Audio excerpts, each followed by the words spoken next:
Take a look at your screen. At the recent National America Miss North Texas preteen pageant, one girl was declared Miss Texas preteen runway winner, casual wear winner, actress winner, top model first runner-up, dream model first runner-up, and photogenic third runner-up. And if that wasn't enough, she walked away with the queen title.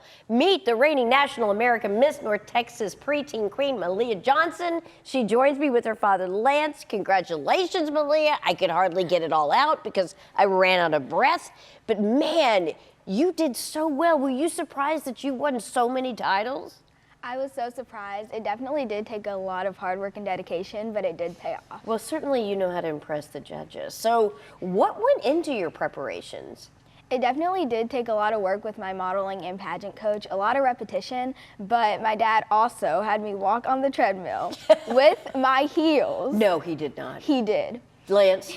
I'm a coach. Okay, all right, so you had this poor little child walking on the treadmill with her heels, but that probably did help now that I think about it. Though. All right. Did. Well, I do think that this is a particularly notable story because your family did undergo a tremendous loss, and I want to first extend my deepest sympathies. You lost your mom a couple of years ago, and she was your biggest cheerleader. And so I'm curious about that. How did you, Lance, as a dad, kind of keep everything together, get into this pageant world without having the support of your wife? To be honest, I didn't keep it together.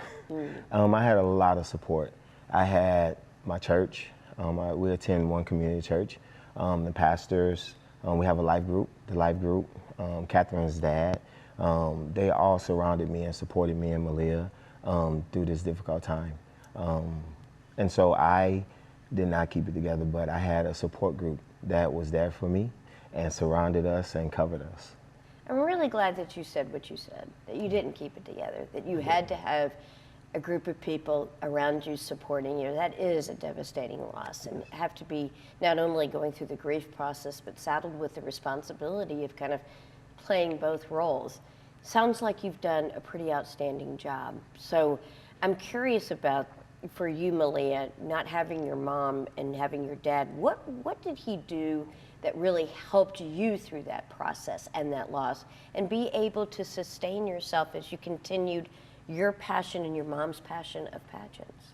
Well, he definitely helped me because he was just there for me the whole time, and he let me know that if I was ever dealing with anything that I could always come to him, and he really did help me through that process. Whenever I was missing her, I would just go to him and he would really comfort me. That's fantastic. All right, so there are lots of little girls that are probably watching this right now, and they love that crown that you are wearing. What would you say to other kids that are out there about, if they are interested in maybe entering the pageant world, but might have some fear or trepidation? What could you do to encourage them? I would definitely tell them to just go for it. Just go for it.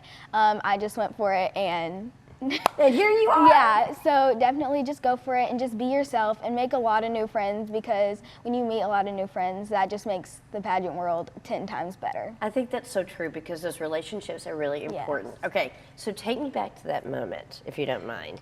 What was going through your little mind, and how were you feeling when they put that crown on your head and you knew that you won?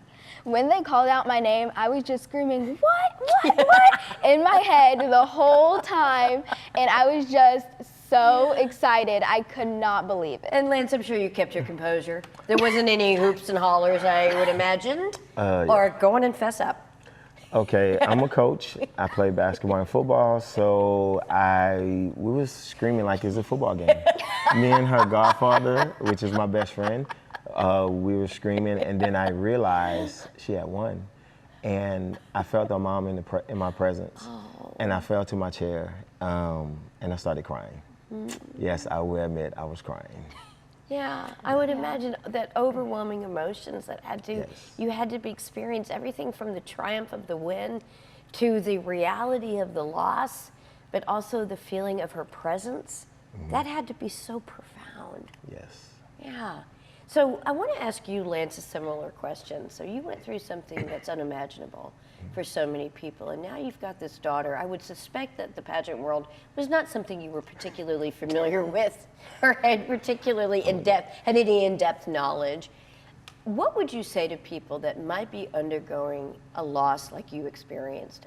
What would you say to them about picking up the pieces and finding a way to move forward, especially if they've got young ones that they have to continue to carry the torch for their lost loved one? My advice would be to make sure you have a community around you. Make sure you have a support group, because that's what helped me get through that tough moment. I had my church, my life group, and I had some friends. And they surrounded me. They helped me with my daughters. I can't be mom and dad, but I have a lot of young ladies in my life and in Malia's life that can help her. And so I just leaned on my support group. I leaned on my family and friends. I think it's wonderful and wonderful advice, and I want to congratulate you. Thank you. Congratulations, this is so exciting. You definitely both are deserving of this recognition and this award, and I know that Mom is proud. Yes. Yeah. Thank you again for joining us. We appreciate Thank it. you.